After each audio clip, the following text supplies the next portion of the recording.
السلام علیکم ورحمۃ اللہ وبرکاتہ۔ معزز ناظرین کرام، آج کی ویڈیو میں حضرت عون محمد رضی اللہ تعالی عنہما کی شہادت سماعت فرمائیں۔ حضرت امام حسین رضی اللہ تعالی عنہ اپنے خیمے میں موجود تھے کہ آپ کی ہمشیرہ سیدہ زینب سلام اللہ علیہا حاضر خدمت ہوئیں اور عرض کیا، سوالی بن کے آئی ہوں، تمنا پوری کر دینا، سخی ماں کے سخی بیٹے میری جھولی کو بھر دینا۔ یا امام، میں آپ کی بارگاہ میں سوالی بن کے آئی ہوں۔ فرمایا، کہو کیا کہنا چاہتی ہو؟ عرض کیا، پہلے وعدہ کرو کہ میرا سوال پورا کیا جائے گا۔ فرمایا، بہن اس قدر شد و مد سے کیوں وعدے لے رہی ہو؟ عرض کیا، مجھے معلوم ہے کہ اب جو منا لوں کچھ دیر کے بعد منانے والی اکیلی رہ جائے گی اور ماننے والے کا سر نیزے پر چڑھ جائے گا۔ فرمایا، ہمشیرہ سوچ سمجھ کر سوال کرنا، کیونکہ آج میں مدینے والا حسین نہیں ہوں، کربلا کا مسافر بے وطن حسین ہوں۔ عرض کیا، میں بھی مسافرہ زینب ہوں، آج بھائی سے سیم و زر کا تقاضا نہیں کرتی، مال و متاع کا سوال نہیں کرتی، ہیرے جواہرات نہیں مانگتی، میں تو نانا جان کی ایک حدیث سنانا چاہتی ہوں۔ فرمایا، سناؤ، کیا حدیث مبارکہ سنانا چاہتی ہو؟ عرض کیا، بھائی جان، نانا جان کا ارشاد پاک ہے کہ الصدقۃ رد البلاء، صدقہ بلا کو دور کر دیتا ہے۔ آج میرے بھائی پر بلا عظیم نازل ہوئی ہے، میں چاہتی ہوں صدقہ دوں تاکہ بلا رد ہو جائے۔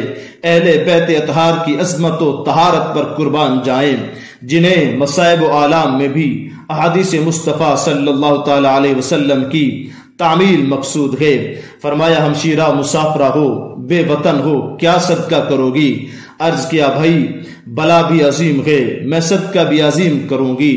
بھائی جان، کربلا اونٹوں، بکریوں اور دیگر جانوروں کا صدقہ نہیں چاہتی، بلکہ یہ زینب رضی اللہ تعالی عنہا کے دونوں لالوں کا صدقہ چاہتی ہے۔ لہٰذا مجھے بھی آج کربل میں سخاوت کی اجازت دے، میرے بچوں کو بھی آقا شہادت کی اجازت دے۔ امام عالی مقام کی چشمان مقدس سے موتیوں کی طرح لڑیاں جاری ہو گئیں۔ فرمایا، میری بہن، بچوں کو اپنے ننیال سے بڑی بڑی توقعات وابستہ ہوتی ہیں، وہ جب اپنے ننیال میں جاتے ہیں تو انہیں بڑے بڑے تحفے تحائف ملتے ہیں۔ میرے بھانجے آج مجھ سے یہ کیا تقاضا کر رہے ہیں؟ میں انہیں سر کٹانے کی اجازت دوں؟ میں تمہیں اس بات کی اجازت دیتا ہوں، بچوں کو لے کر مدینہ طیبہ چلی جاؤ، نانا جان کے روضہ اطہر پر میرا سلام عرض کر دینا اور زندگی کے بقایا ایام روضہ رسول کے سائے میں گزار دینا۔ فرمایا، بھائی جان، آپ اگر میری گزارش نہیں مانتے تو نہ مانو، مگر ذرا خیموں کے اندر تشریف لا کر دیکھو تو صحیح کہ حیدر کرار کے نواسے کس طرح شہادت کے لیے مچل رہے ہیں۔ امام عالی مقام ہمشیرہ کے خیمے میں گئے تو ملاحظہ فرمایا کہ دونوں بچے جائے نماز پر سجدے کی حالت میں رو رو کر بارگاہ خداوندی میں التجا کر رہے ہیں کہ اے خداوند کریم، ہمارے مامو جان کے قلب منور کو ہماری شہادت پر مائل فرما۔ شہزادوں کے آنسوں سے مسلح تر ہو چکا ہے۔ فرمایا، اے شہزادوں، سجدے سے سر اٹھاؤ۔ دونوں نے عرض کیا، مامو جان، پہلے شہادت کی اجازت عطا فرماؤ۔ میرے آقا نے دونوں شہزادوں کو اٹھا کر سینے سے لگایا اور فرمایا، شہزادوں، مامو تمہاری شجاعت پر قربان، تم نے ثابت کر دیا ہے کہ علی کا گھر بھی کیا گھر ہے، جس گھر کا ہر ایک بچہ جسے دیکھو وہی شیر خدا معلوم ہوتا ہے۔ شہزادوں کا عزم بالجزم دیکھ کر امام عالی مقام نے اجازت فرمائی۔ سیدہ زینب نے دونوں شہزادوں کے مبارک سروں پر دستار حیدری باندھی اور میدان کی طرف بھیج دیا۔ اے مسلمانوں، رات کو اپنے بچوں کے سینوں سے سینہ چمٹا کر سونے والوں، ذرا تصور تو کرو، یہ 9 اور 7 سال کے 2 شہزادے 3 دن سے بھوکے اور پیاسے شیر میدان کربلا کی طرف جانے لگے تو ماں نے فرمایا، میرے فرزندو، مائیں بچوں کو بھیجتی ہیں تو وصیت کرتی ہیں کہ جاؤ خیر سے اور واپس آؤ خیر سے، مگر میری وصیت یہ ہے کہ جاؤ خیر سے مگر آؤ تو خون سے نہا کر نظام مصطفیٰ صلی اللہ علیہ وسلم کا احیاء فرما کر نانا جان کے دین کو بچا کر۔ دونوں شہزادے میدان کربلا میں پہنچے ہیں، چھوٹی چھوٹی تلواریں لیے ہوئے ہیں، قرآن کی تلاوت کرتے ہوئے۔ ابن سعد نے کہا، میں پہچانتا ہوں تم سیدہ زینب کے لخت جگر ہو، مجھے تمہاری معصومیت پر ترس آ رہا ہے، جاؤ اپنی جانیں بچا لو۔ حسین رضی اللہ تعالیٰ عنہ کے دامن کو چھوڑ کر یزید کے دامن میں آ جاؤ، وہ دیکھو سامنے نہر فرات کا پانی موجود ہے۔ فرمایا ظالم، ہم تجھے دعوت دیتے ہیں کہ تو یزید کا دامن چھوڑ کر حسین کے دامن میں آ جا، وہ دیکھ سامنے کوثر کا پانی موجود ہے، اور یاد رکھ آج ہم امام حسین رضی اللہ تعالیٰ عنہ کے بھانجے ہونے کی حیثیت سے تیرے سامنے نہیں آئے۔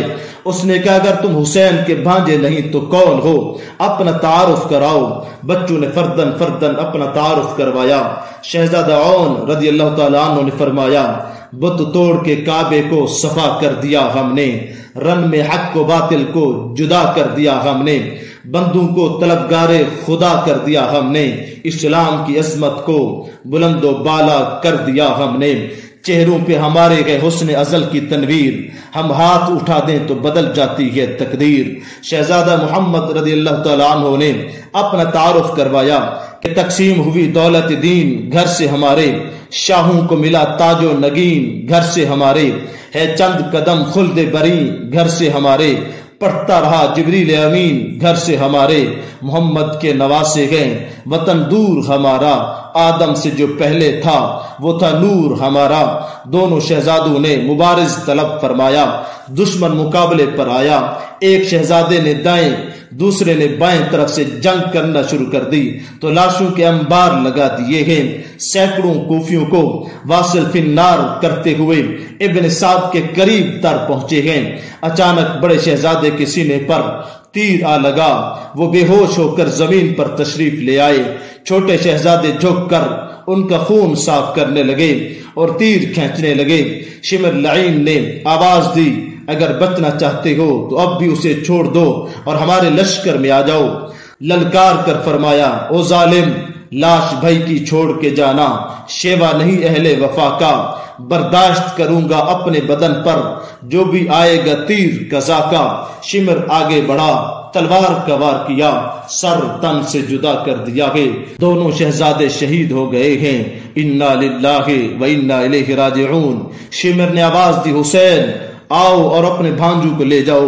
امام حسین رضی اللہ تعالیٰ عنہ آئے اور دیکھا ہڈیاں پسلیاں علیحدہ علیحدہ ہو چکی ہیں، دونوں معصوم لاشوں پر گھوڑے دوڑ چکے ہیں۔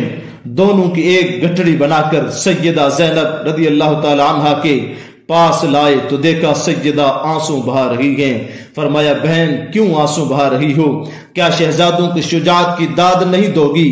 لاشوں کو چوم کر عرض کیا میں تو شکر خدا کرتے ہوئے آنسو بہا رہی ہوں۔